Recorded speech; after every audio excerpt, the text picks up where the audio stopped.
आज हम देखेंगे ऊर्जा का जो हम लोग उपयोग करते हैं, जितनी भी एनर्जी का हम यूज करते हैं, उसका हमारे क्लाइमेट्स यानी जलवायु पर क्या क्या प्रभाव होता है, उसका क्या क्या प्रभाव पड़ता है, इसके बारे में देखेंगे इस वीडियो में।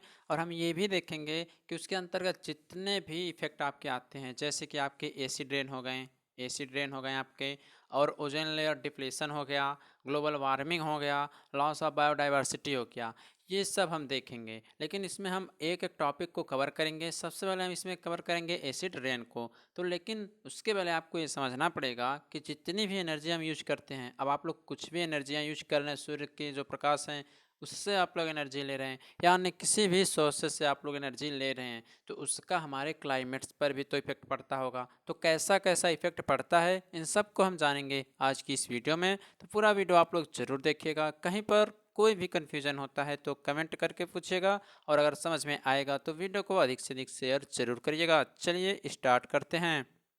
देखिए, सबसे पहले हम देखेंगे इसमें क्या एसिड रेन है, ठीक ना। हमने बताया पहले ही आपको, इसमें एनर्जी कंजर्वेशन में acid rain, effect of acid rain, इसको देखेंगे एसिड रेन क्या होता है, उसका क्या क्या इफेक्ट होता है, सब देखेंगे। तो सबसे पहले इसका देखते हैं impact of energy usage in climate, यानी ऊर्जा का उपयोग करने से हमारे जलवायु पे क्या क्या इफेक्ट पड़ रहा है उसको देखिए। सबसे पहले हम बता दें, आखिर आप लोग जब एनर्जी का यूज करते हैं तो क्या होता है कि उसका कुछ ना कुछ इफेक्ट तो हमारे इन्वायरमेंट या हमारे क्लाइमेट्स पर ज़रूर पड़ता होगा। जैसे कि क्या हो गया है कि धीरे धीरे क्या हो रहा है कि सूर्य की जो किरणें हैं, हानिकारक जो भी पराबैंगनी किरणें हैं, अल्ट्रावायलेट किरणें, वो क्या कर रही हैं, ओजोन लेयर तो आपने सुना ही होगा, ओजोन लेयर। तो हमारी गलती की वजह से ओजोन लेयर में छिद्र हो गया है, तो सूर्य की किरणें डायरेक्ट आती हैं, आती तो पहले भी थी, लेकिन अब ये जो हैं कुछ अधिक नुकसानदेह होने लगी हैं धीरे धीरे, क्योंकि ओजोन लेयर में जो छिद्र है वह धीरे धीरे बढ़ ही रहा है। किसके कारण बढ़ रहा है? हम लोगों की गलती की वजह से ही, जो हमारे वजह से प्रदूषण हो रहे हैं। तो इफेक्ट आपका क्या पड़ रहा है क्लाइमेट्स पे? आपका क्लाइमेट जो है धीरे धीरे गर्म होता जा रहा है, जैसा पहले था धीरे धीरे एकदम गर्मी आप क्या हो रही, बढ़ती जा रही है। तो यही सब है इसमें कि जो भी ऊर्जा का उपयोग करते हैं उससे जलवायु में अनेक प्रकार की क्या बोलते हैं समस्याएं उत्पन्न होने लगी हैं। जैसे कि बोल रहे हैं कि समुद्र का स्तर धीरे धीरे बढ़ रहा है धीरे धीरे, और क्या कर रहा है, मौसमों में परिवर्तन हो रहा है। जो समुद्र का स्तर है वो धीरे धीरे बढ़ रहा है, मौसम भी चेंज होने लगे हैं। बाढ़, सूखा, तूफान रोज आते रहते हैं, तूफान तो रोज ही आते रहते हैं। बाढ़ की स्थिति भी आ जाती है, कभी कभी इतना अधिक पानी हो जाता है कि आप लोग रह नहीं सकते हैं। तूफान तो होता ही है, सूखा भी पड़ने लगा है। किसके कारण? जलवायु में जो चेंजेस हो रहा है। आप लोग तो जानते हैं धीरे धीरे सब कुछ changing the law of nature, प्रकृति का नियम जो धीरे धीरे बदल रहा है। क्यों बदल रहा है? हम लोगों की वजह से ही बदल रहा है। जैसा हम कर रहे हैं, अनेक प्रकार के प्रदूषण उत्पन्न कर रहे हैं, इस वजह से ऐसा चेंजेज हो रहा है। और देखिए, जितना भी चेंजेज हो रहा है, जितना भी चेंजेज आपके क्लाइमेट्स में हो रहा है, जितना भी चेंजेज आपके क्लाइमेट्स में हो रहा है, इन्वायरमेंट में हो रहा है, उन सब का मेन जो कारण है वो क्या है? ग्रीन हाउस गैसों का उत्पन्न होना। ग्रीन हाउस गैसों का उत्पन्न होना, ठीक ना। अब ग्रीन हाउस क्या होता है? तो ग्रीन हाउस इफेक्ट के बारे में आपने पढ़ा होगा। क्या जानते हैं आप लोग? ग्रीन हाउस इफेक्ट में आपको अगर आप पढ़े होंगे तो इसमें क्या होता है कि कोई एक बंद कमरा रहता है, कांच के, मतलब जो आप लोग ईंट का दीवार चलते हैं तो ईंट का नहीं रहता है, वो कांच का, मतलब पूरा शीशे का रहता है। तो उसमें क्या होता है कि वो पूरा शीशे का एक समझ लीजिए मकान टाइप रहता है। उसके अंदर क्या होता है कि कुछ पौधों पर प्रयोग किए जाते हैं, सूर्य, इसी को हम ग्रीन हाउस बोलते हैं, ठीक ना।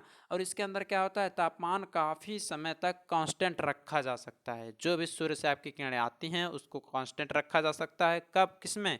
ग्रीन हाउस जो गैस होती है या ग्रीन हाउस जो घर होता है, ठीक ना, उसमें। तो पता है हमने क्या, कांच की दीवार होती है, सूर्य से आने वाली किरणों को उसमें कांस्टेंट रखा जाता है, टेम्परेचर भी कांस्टेंट उसमें रख दिया जाता है। और उसमें क्या होता है कि जो भी सूर्य से आने वाली संपूर्ण किरणें होती हैं वो तो अंदर जाएंगी नहीं, वो तो अंदर डायरेक्ट जाएंगे नहीं। बस यही रहेगा कि शीशा गर्म होगा, टेम्परेचर वहाँ का कांस्टेंट कर दिया जाता है, और ना ही अंदर से कुछ किरणें उसमें उससे शीशे से बाहर जाने पाती हैं। ओके। तो इसी से क्या होता है कि जो कांच का कार्य वहाँ पे क्या होता है, जो वहाँ कांच का कार्य होता है उसमें, ग्रीन हाउस जो इफेक्ट में हमने बता रहा है, उसमें जो कांच का कार्य होता है वो क्या करता है कि CO2 एवं जल वाष्प को मिक्स करता है, ठीक ना। तो CO2 के ग्रीन हाउस, जब उस समय जब CO2 जल वाष्प को मिक्स करता है तो उसी को हम ग्रीन हाउस इफेक्ट बोलते हैं। तो देखिए, ग्रीन हाउस इफेक्ट के बारे में हम आपको बताएंगे आगे, ठीक ना। वो एक टॉपिक ही है ग्रीन हाउस इफेक्ट, तो उसके बारे में विस्तार से हम बताएंगे। तो देखिए, बताया कि हमने कि चेंज होने का सबसे मेन कारण है ग्रीन हाउस गैसेज जो भी उत्पन्न होती हैं। जैसे कि क्या है कि जितने भी आपके गैर नवीकरणीय ऊर्जा स्रोत होते हैं, गैर नवीकरणीय बताया था हमने, पढ़ाया भी है, इसके दहन करने से प्रदूषण उत्पन्न होता है। जब प्रदूषण उत्पन्न होगा तो क्या होगा, हमको नुकसान होगा, हमारे इन्वायरमेंट को नुकसान होगा। तो ये सब आपको पता ही है, पता ही है, ठीक ना। और लगभग ऊर्जा का जो 2/3 भाग है, एनर्जी का 2/3 भाग जो है वह पूरे विश्व में ग्रीन हाउस गैस उत्पन्न होने के पीछे ही जो गैर नवीकरणीय ऊर्जा होते हैं उसके स्रोत से ही उत्पन्न होता है, ठीक ना। ये सब था आपका क्या, क्या था आपका, जो भी जलवायु में हो रहा परिवर्तन है उसके बारे में हम यहाँ पे आपको बता रहे हैं, ठीक ना। तो इसको ध्यान से सुनिए। और आपको हम ये भी बता दें कि जो सल्फर ऑक्साइड यानी सॉक्स जिसे आप बोलते हैं, सल्फर ऑक्साइड, जो सल्फर ऑक्साइड है ये क्या करता है, यह मुख्य रूप से ईंधन में क्या करता है, जो सल्फर सामग्री होते हैं, जो सल्फर सामग्री होते हैं ईंधन में, उसके दहन के कारण यह क्या होता है, उत्पन्न होता है। और जो यहाँ पे नॉक्स होता है, जिसे आप लोग NOx नॉक्स यानी आप लोग बोलते हैं इसको नाइट्रोजन ऑक्साइड, यह क्या होता है, यह मतलब ईंधन के दहन के साथ साथ जब नॉक्स टाइप के ईंधन का हम दहन करेंगे तो इसके साथ साथ क्या होगा, हवा, इसमें हवा भी मिक्स, मतलब है हवा में मिक्स होगा, ठीक। और आपको हम बता दें जो ये दोनों हैं सॉक्स और नॉक्स, इनको विश्व स्तर पर प्रमुख वायु प्रदूषक के रूप में माना गया है। और क्योंकि इन्हीं से अम्लीय वर्षा भी अधिक होती है, एसिड रेन का मेन कारण भी यही दोनों बनते हैं, यही दो प्रदूषक हैं, ठीक ना। तो आखिर जब आप देख रहे हैं कि इतना अधिक हम लोग क्या कर रहे हैं कि प्रदूषण कर रहे हैं, तो आपके जलवायु में चेंजेस होगी, क्योंकि पहले क्या होता था, पहले भी आपकी धरती गर्म ही थी, धीरे धीरे हजारों साल जब तक बरसात हुई तो धीरे धीरे ठंडी हुई, ठीक, जैसा आप पढ़े हैं पहले भी वैसा ही है, ठंडी हुई, लेकिन धीरे धीरे देखना है फिर वह गर्म होती जा रही है प्रदूषण की वजह से। किसकी वजह से, प्रदूषण की वजह से, ठीक ना। और आपको बता दें कि ईंधन का जब दहन होता है तो उसमें एक महत्वपूर्ण उत्सर्जन जो होता है वह होता है कार्बन डाइऑक्साइड, CO2। CO2 के बारे में लगभग सभी लोगों ने सुना होगा, लेकिन इसे अभी तक हानिकारक प्रदूषण के रूप में माना नहीं गया है, अभी माना नहीं गया। लेकिन इसका भी यूज आपका जो अम्लीय वर्षा होता है, एसिड रेन होता है, उसमें होता है, ठीक ना। ये हो क्या, तो कुछ बता दें कि कुछ पर्यावरणीय जो हमारे क्लाइमेट्स को परिवर्तन कर रहे हैं, क्लाइमेट्स में इफेक्ट डाल रहे हैं, वो हैं आपके एसिड रेन। ध्यान से सुन लीजिएगा, सबके बारे में सब टॉपिक हैं, आपके बुक में भी हैं, पूरा पढ़ना पड़ेगा। एसिड रेन हो गया फर्स्ट। सेकंड आपका देखिए लिखा गया acid rain, ozone layer depletion लिखा गया है, global warming and climate change लिखा गया है, लॉस ऑफ बायोडाइवर्सिटी लिखा गया है। तो ये सब आपको हम पढ़ाएंगे, ठीक ना। तो जितना भी था हमने इसमें बता दिया कि क्या क्या इफेक्ट पड़ रहे हैं, सब बता दिया हमने। और बता दें इसमें कि हमारे द्वारा जो भी ऊर्जा का उपयोग करने या हम ऊर्जा को उपयोग करते हैं तो या ऊर्जा को उत्पन्न करने के कारण जलवायु में बहुत अधिक परिवर्तन उत्पन्न हो रहा है, ठीक ना। और क्या है कि जलवायु परिवर्तन के कारण जो हमारी एनर्जी उत्पन्न करने की क्षमता है, जो एनर्जी उत्पन्न करने की क्षमता है, वह ऊर्जा उपयोग करने की क्षमता में बदलाव आ रहा है। मतलब क्या कि जितना हम एनर्जी उत्पन्न कर ही नहीं पा रहे हैं उससे अधिक हम यूज कर ले रहे हैं, मतलब कि कमी हो रही है, हम जितना हमें चाहिए उतना हम एनर्जी उत्पन्न कर ही नहीं पा रहे हैं, ठीक ना। तो ये हो गया। और चलिए अब आगे हम इसमें देखेंगे एसिड रेन, किसके बारे में, एसिड रेन। एसिड रेन क्या होता है इसको पूरा समझना पड़ेगा, इसको बताते हैं, टॉपिक है पूरा विस्तार से।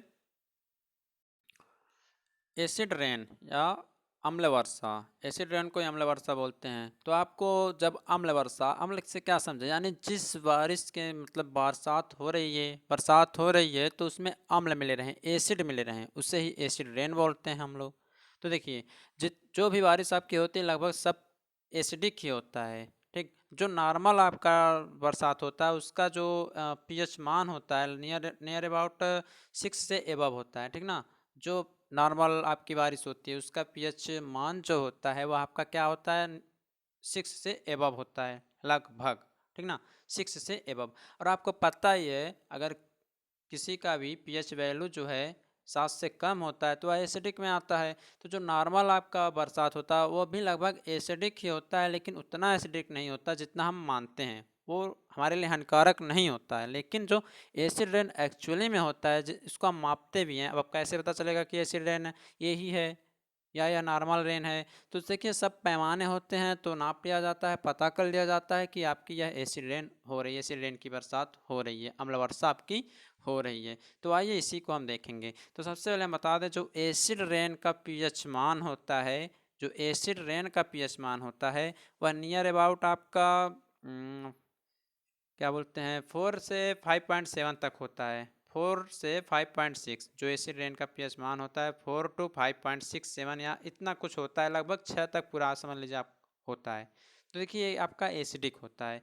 अब इसी को हमें समझना है। तो देखिए जो एसिड रेन होता है इसका मतलब क्या होता है, इसमें कार्बन डाइऑक्साइड, जो एसिड रेन होता है उसमें कार्बन डाइऑक्साइड, इसके अतिरिक्त इसमें SO2, ठीक, और जो नॉक्स होते हैं, सॉक्स होते हैं, इन सब के ऑक्साइड अगर घुले हों, जिससे आप लोग क्या बनाते हैं H2SO4 बना लेते हैं, HNO3 बना लेते हैं, उसी को हम लोग एसिड रेन बोलते हैं। यानी बारिश हो रही है, अगर बारिश हो रही है उस पानी में आपका CO2, SO2, नॉक्स, सॉक्स के अगर ऑक्साइड घुले रहें, जिसका हम वो क्या बोलते हैं रिएक्शन करा के और सल्फ्यूरिक अम्ल बना लें या नाइट्रिक अम्ल बना लेते हैं, वही आपका एसिड रेन होता है। फॉर एग्जाम्पल अगर हम बोलें कि जैसे कि देखिए एग्जाम्पल के लिए अगर हम बात करें, जैसे कि उसी H2O में बारिश का पानी हो रहा है, H2O में अगर हम मिला देते हैं CO2 कार्बन डाइऑक्साइड अगर मिला दे रहे हैं तो क्या हो जाएगा, तो आपका हो जाएगा H2CO3, यानी क्या बन जाएगा कार्बोनिक अम्ल, कार्बोनिक एसिड। तो ये सब आपके लिए खतरनाक है, पेड़ पौधों के लिए खतरनाक है, ठीक ना। तो यही इसमें पढ़ना है आपको। तो हमने बता दिया कि जो एसिड रेन होते हैं इसमें क्या होता है कि कार्बन डाइऑक्साइड के अतिरिक्त SO2 यानी सल्फर डाइऑक्साइड तथा नाइट्रोजन के ऑक्साइड यानी NOx अथवा सॉक्स यानी सल्फर के ऑक्साइड खुले रहते हैं। इससे क्या होता है आपका तनु सल्फ्यूरिक अम्ल यानी H2SO4 तथा नाइट्रिक अम्ल यानी HNO3 बना लिया जाता है। तो ये हो गया आपका एसिड रेन। ओके, और देखिए NO2 के बारे में बता दिया। उसी प्रकार से अगर हम SO2 से जल का मिक्स कर रहे हैं, SO2 प्लस H2O अगर मिक्स कर रहे हैं तो आपका यहाँ से क्या बनेगा, देखिए CO2 तो हमने बता दिया मिला रहता है, तो और SO2 अगर मिलाएं तो क्या बनेगा, तो आपका बनेगा H2SO3, यानी ये क्या बन जाएगा सल्फ्यूरस अम्ल बन जाएगा। तो ये सब आपके पेड़ पौधे इमारत के लिए सब हानिकारक होते हैं। जो एसिड रेन होते हैं, सुनते रहिए, जो आपके एसिड रेन होते हैं वह जल के यानी वाटर के पीएच वैल्यू को क्या कर देते हैं, कम कर देते हैं, पीएच वैल्यू को कम कर देते हैं। और बता दें जब जब जो आपका वर्षा का जल होता है अगर उसका पीएच मान 5.7 से अगर कम हो जाता है तो वह अम्ल वर्षा कहलाती है। ओके, बता दें पौधों इमारतों द्वारा जो SO2 NOx का जो भी अवशोषण मिक्स किया जाता है, ठीक ना, वो सब प्रदूषण का मुख्य कारण बनता है। अब आप लोग कहेंगे ताजमहल काला पड़ जा रहा है, तो सब देखिए एसिड रेन भी हो रही है और आपके दुनिया भर के प्रदूषण हो रहे हैं, तो रंग तो काला पड़ेगा ही, रंग तो चेंज होगा ही, पता ही आपको। तो कुछ एसिड रेन का भी उसमें भूमिका है और कुछ आपका जो प्रदूषण है उसकी भी उसमें भूमिका पाई गई है। तो ये हो गया आपका एसिड रेन। तो एसिड रेन समझ में आया क्या होगा। इसमें थोड़ा और आपको बता दें कि क्या बोलते हैं अम्ल वर्षा जो होता है, जो एसिड रेन होता है, इसका लगभग 60 से 70%, आखिर ये होती क्यों है एसिड रेन, 60 से 70% इसका जो मेन कारण होता है वो होता है आपका सल्फर डाइऑक्साइड यानी SO2 होता है। ओके, और जो कार्बन मोनोऑक्साइड होता है और कार्बन डाइऑक्साइड जो होता है, कार्बन मोनोऑक्साइड, कार्बन डाइऑक्साइड, ये दोनों क्या करते हैं वर्षा के जल के साथ मिक्स होकर कार्बोनिक अम्ल बनाते हैं। अभी हमने बताया कि वर्षा का जल है, इसमें अगर कार्बन डाइऑक्साइड मिक्स कर दिया तो आपका कार्बोनिक अम्ल आपका बन जाएगा। तो ये सब भी मेन कारण होते हैं एसिड रेन का। ओके, और आपको बता दें कहीं कहीं पर क्या होता है कि एसिड रेन का मान इतना कम हो जाता है, यानी इसका पीएच मान इतना कम हो जाता है, जैसे कि 2.8 हो गया, इतना भी आपका कहीं कहीं पर पाया गया है।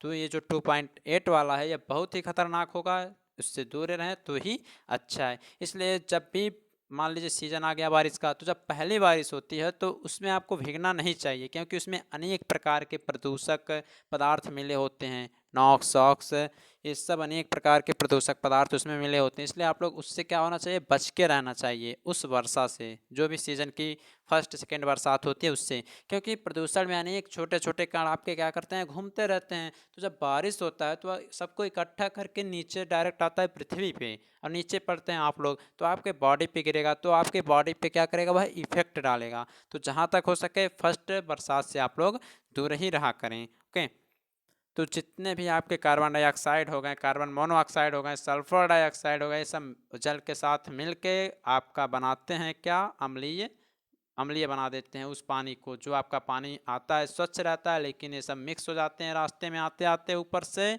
तो ये सब उसको प्रदूषक बना देते हैं, जो कि हमारे लिए, पेड़ पौधों के लिए, इमारतों के लिए बहुत ही खतरनाक साबित होता है। तो ये हो गया। अब इफेक्ट देखेंगे हम लोग, इफेक्ट ऑफ एसिड रेन, आखिर हमारे ऊपर, पेड़ पौधों पर, इमारतों पर, जीव जंतुओं पर कैसा कैसा प्रभाव पड़ता है एसिड रेन का, इसको हम देखते हैं। अभी एक डायग्राम के माध्यम से भी आपको हम समझाएंगे कैसे कैसे यह प्रोसेस होता रहता है। सबसे पहले इसके हम इफेक्ट को देखेंगे कि एसिड रेन का इफेक्ट क्या क्या होता है। तो सबसे पहले इसमें हम देखेंगे पहला इफेक्ट जो है वो आपका पेड़ पौधों पर, यानी इफेक्ट ऑफ प्लांट्स। पेड़ पौधों पर इसका क्या प्रभाव पड़ता है एसिड रेन का। तो देखिए, जो पेड़ पौधे होते हैं अगर उस पर अम्ल, देखिए सबसे पहले अम्ल होता है क्या, आपको बता दें, स्वाद में खट्टे होते हैं, पता ही है। पीएच वैल्यू कम होता रहता है, 7 से पीएच वैल्यू कम होता है, वो सब आपके एसिड के अंतर्गत ही आते हैं। तो इसमें जब कुछ अनेक प्रकार के प्रदूषक पदार्थ मिल जाते हैं जल, वर्षा के जल में, तो और प्रदूषक हो जाते हैं, उसे एसिड रेन बोल दिया जाता है। सिंपल था, बताया अभी ऊपर।